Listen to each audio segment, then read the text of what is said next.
खूबसूरत समुद्री तट और कुंवारी प्रकृति से सराबोर मध्य अंडमान का रंगत द्वीप।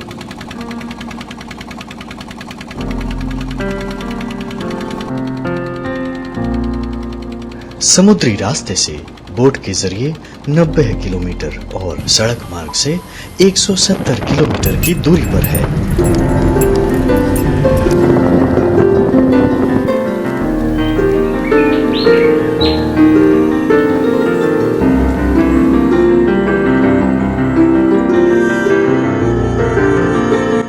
यहाँ से वन विभाग के नौका पर सवार हम चल पड़े समुद्री कछुओं की नेस्टिंग्स यानी कि अंडे देने की जगह के लिए मशहूर कटबट बे बीच की ओर।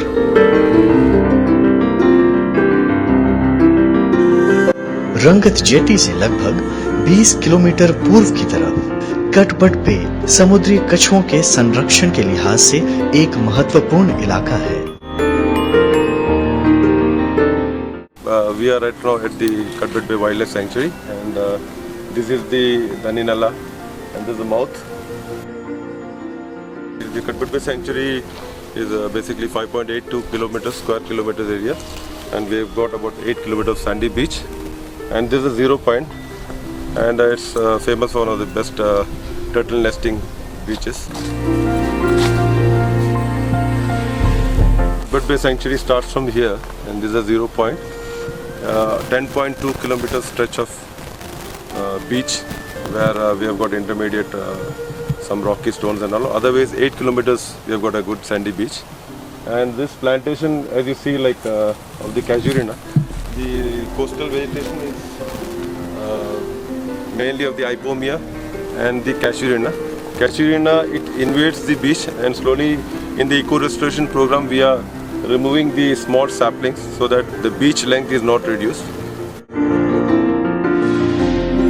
Died, and the fallen trees are being removed, and slowly the beach area is being reclaimed by the littoral forest species like your sea mawa, poon, Canophyllum, Inophyllum, Karanch, and Barringtonia.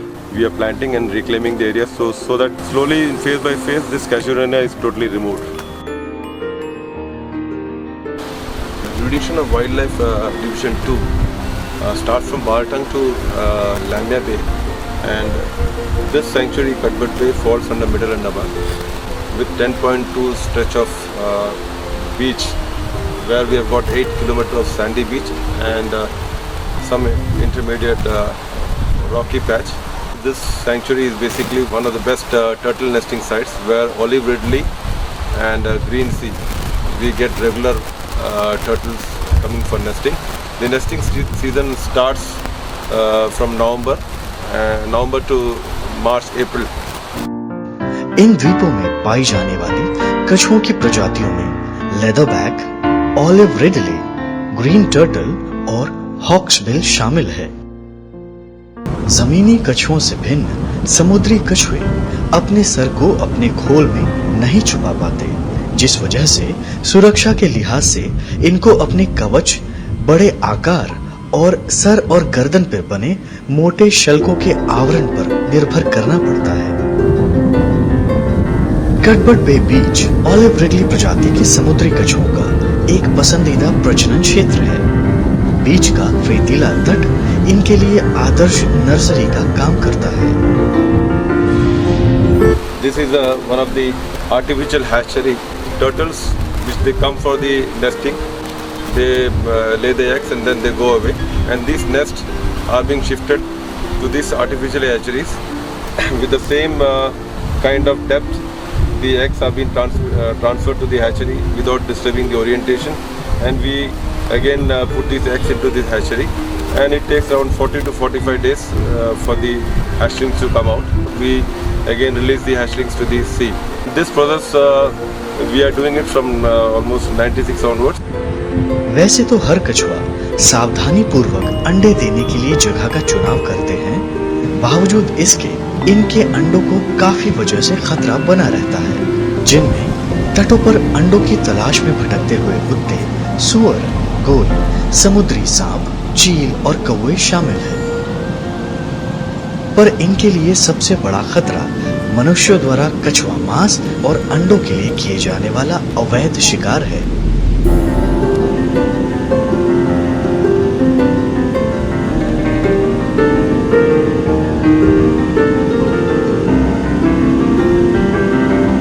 During this season, we have got continuous around the clock protection.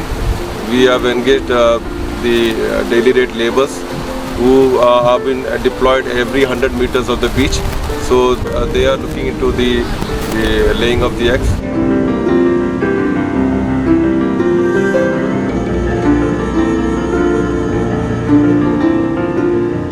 One विभाग के कर्मचारी season के दौरान रात को बीच पर गश्त लगाते देखे जा सकते हैं। कभी कछुए के पद चिन्हों का पीछा कर, कभी समंदर से आती मादा कछुए पर नजर रख के वन कर्मी उसके घोंसलों का पता लगाते हैं। The sanctuary is basically 600 meters towards the land side from the high tide line, and in this 600 meters also we have got about 20 odd encroachers living inside the sanctuary. So these are the threats due to which once the eggs are laid on the beach, these eggs have been transferred to the ex-situ hatcheries where we do the ex-situ protection, and then once the hatchlings have come out, we release back into sea. Olive ridley कछुआ समुद्री कछुओं में छोटी प्रजाति का है, जिनकी औसत लंबाई 22 से 31 इंचेस और औसत वजन 100 पाउंड तक का होता है। इनका आवरण ऑलिव यानी सलेटी रंग का और पेट का हिस्सा भूरे सफेद रंग का होता है।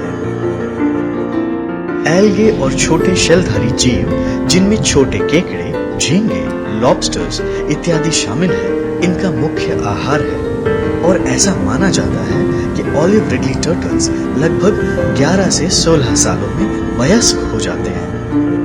2012 onwards, regularly, all the last 3 years, we are getting mass nesting of the olive ridleys in the sanctuary, a place called Arguna. It's 4 kilometers from the 0 point, and there last year we got 9,745 olive ridley turtles, about within a span of 2 to 3 days, where every night nearly more than 2,000 to 2,500 turtles used to come per night. All these turtles are olive ridley, and this phenomena is also called as aribada. And these turtles, when they lay the eggs on the nest, we protect it as it is, because we cannot shift all those eggs to the hatchery. So we protect the entire that 600 meters of portion of the sand beach where this mass nesting takes place. प्रजनन काल में olive Ridley 35 से 40 centimetre के व्यास वाले 2 से 3 गड्ढों में लगभग 150 से 160 अंडे देते हैं। अंडमान और निकोबार द्वीप समूह में वैसे तो कछुए कई सारे तटों पर आते रहते हैं, पर कटबट बे बीच खास तौर पर इनका पसंदीदा इलाका है। सुव्यवस्थित शरीर और पट्टिका की तरह पैरों की सुविधा से ये सरीसृप महासागरों को आसानी से नेविगेट कर लेते हैं। सूरज की गर्मी इनके अंडों को सेकती है और अंडों से नन्हे कछुए 50 से 60 दिनों में निकल आते हैं। कछुओं का लिंग रेत के तापमान पर निर्भर होता है। अगर तापमान 29.9 डिग्री सेंटीग्रेड से ऊपर हुआ तो अंडों में से मादा बच्चे निकलते हैं, और अगर तापमान 29.9 डिग्री सेंटीग्रेड से नीचे हुआ तो नर कछुए पैदा होते हैं। अंडों से बाहर निकलते ही ये बच्चे सहज प्रवृत्ति से तुरंत ही समुद्र का रुख कर लेते हैं। अंडों को यहाँ अलग अलग बाड़ों में रखा जाता है। कछुए की प्रजाति, अंडे देने की तिथि, अंडों की संख्या और जरूरी सूचना हर एक घोंसलों के साथ साथ दर्ज कर ली जाती है।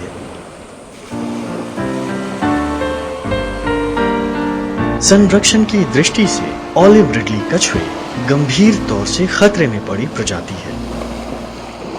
पिछले कुछ दशकों में इनकी आबादी में आई गिरावट को देखते हुए 1996 में वन विभाग द्वारा इनके संरक्षण और आबादी बढ़ाने के इरादे से टर्टल मॉनिटरिंग यानी कि कछुआ निगरानी परियोजना शुरू किया गया।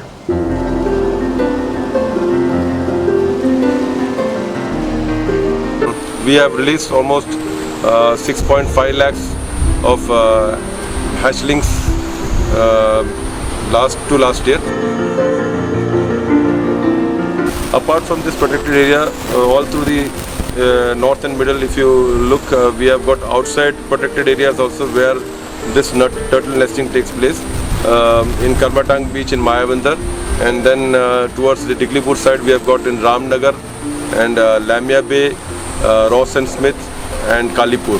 All these beaches except Ross and Smith is a protected area since Ross Island is a sanctuary, and the foothills of the Saddle Peak, Lamia Bay, where we have sighted nesting last 2 years back, and there also we have created all these places.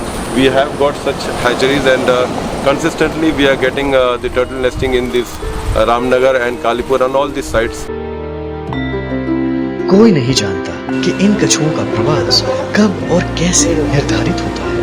ये शायद समुद्री हवाओं से दिशा पाते हैं, या शायद चांद के चक्र पर निर्भर होता है इन कछुओं का प्रवासीय चक्र। समुद्री तटों पर अंडों से निकलने के बाद सिर्फ अंडे देने के लिए लौटकर आना एक दिलचस्प घटना है, जो आज भी वैज्ञानिक समुदायों में एक रहस्य बना हुआ है। ये एक ऐसा सिलसिला है जो कई सदियों से निरंतर चला आ रहा है।